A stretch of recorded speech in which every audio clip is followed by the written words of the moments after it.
So as a result of this channel, I get a ton of, let's call it tech support emails. And it seems like probably 50% of those emails are people saying that my car used to run good. Now all of a sudden it doesn't run good. And they're looking for kind of help as to figuring out why that is. So in this video, I'm going to give you two things that anybody can do and everybody should do. And if you have a race car, you're probably almost unintentionally doing this anyways. So this might be geared more for just the street car guys or the guys that aren't heavily, tuning on their computer every single day. So this is all the same, whether you use the wizard to get you up and running, if you're tuning the car yourself, or even if you've paid a professional to tune the car for you. I would still encourage that everybody does this. So the first thing we're going to want to do is go to the desktop on our computer. I'm just going to right click, going to go over to new, and then we're going to click on folder. And we're going to give this folder a name. And the objective and the hope here is that we're not going to really need to use this folder too much. So we'll just call it like my car default files. Now what you're going to want to do is go to your tuning software, and you're going to want to download the file from the computer. So we're not connected to the ECU, but you would basically plug your cable in, then you would, this offline that's grayed out now would say USB link. You would click on that, a bunch of stuff will come up, and then you basically just hit, I believe it says download from ECU. At that point, your file will actually be open here. So then we will go to file, and then we will go to save global file as, and if you're using Sniper, everything is the same. You'll just go to file and it will say save config as. We'll go back here to our Terminator X, go to file, save global file as. Then if we go over here to the left, you can click on desktop. And now if we come down, here's the folder that we just created. Double click on that. And now we want to give this file a name. So we can call it my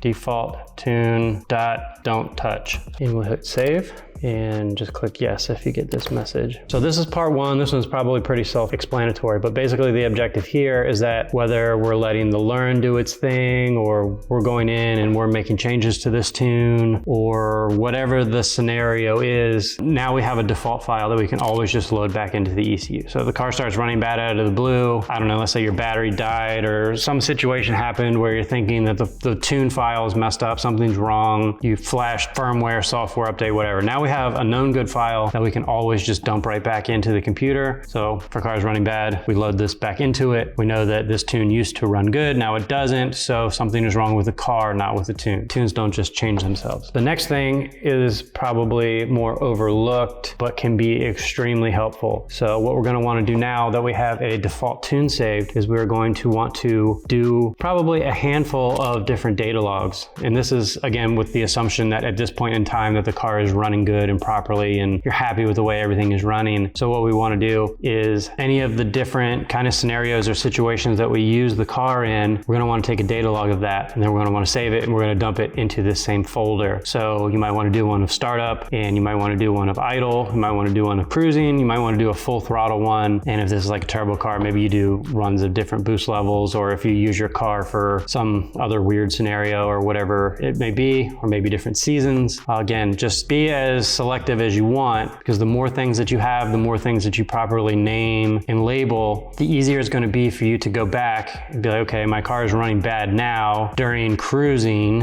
and it's April, and that's what we named our file. So now you can take your data log of where the car is running bad, and now we can open up a known good data log from the same driving scenario, the same conditions, the same temperatures, or whatever it is, and we can see what is different. So we would save these files the same way. So you go out and you would log it, and then we would just go up to, we'll actually open our data log here. This is just a sample. Go to file, save as, go up here to our desktop, that same folder that we created before. We'll give this a name. We'll just call this our default cruise log, and we can do like let's call this August 1st 85 degrees. Save it. And now we just always have something that we can go back and compare to. And being able to compare is the big takeaway here. So if my car used to idle with the IAC percentage at 10%, now the IAC percentage is 100%, then what my IAC valve must be bad, right? Odds are probably not. So usually what will happen, well, one is people will say that the IAC percentage is crazy high. So they'll just, first thing they'll do is replace the IAC valve, waste a bunch of money. So what we need to do is figure out why the IAC valve is reading high,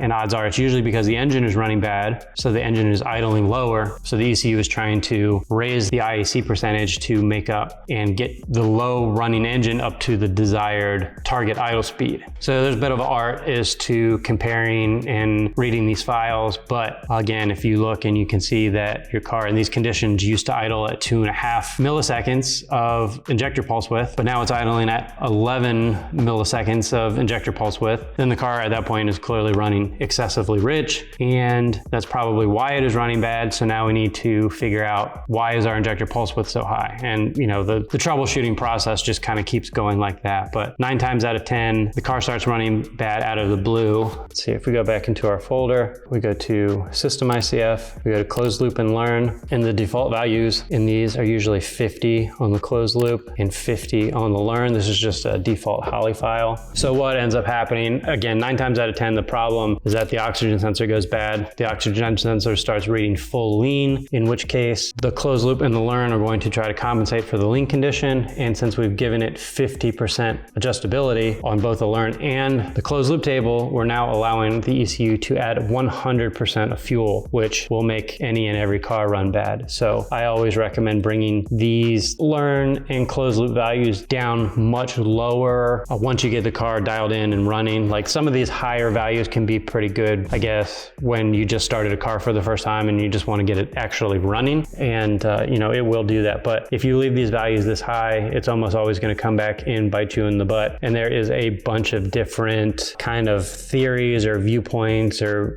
how people choose to set these up. I generally like to leave, depending on the camshaft and stuff, I might have a 0% allowance at idle. Once we get into the cruising speeds, I might have maybe a 10% plus or minus, so that way if our sensor does go bad, we can still get it home. And then full throttle, different scenarios require different things. Like you might want really, really tight closed loop limits if it's a nitrous deal, or if it's competitive race car. If the car's got a sketchy fuel system and you think that you might have a fuel pump going bad or a fuel filter that's not up to the task, or whatever else that may be, you might want a bunch of closed loop correction full throttle so that it can try to open the injector more to compensate for your fuel pressure problems. I'm not personally a huge fan of that, but I know a lot of people are, and I have set certain cars up that way because you're just trying to make the best of the situation that you were presented. But the closed loop and the learn are awesome tools, awesome features, but they are not, in my opinion, source of being able to tune the car by themselves. So I do not like to give them a bunch of ability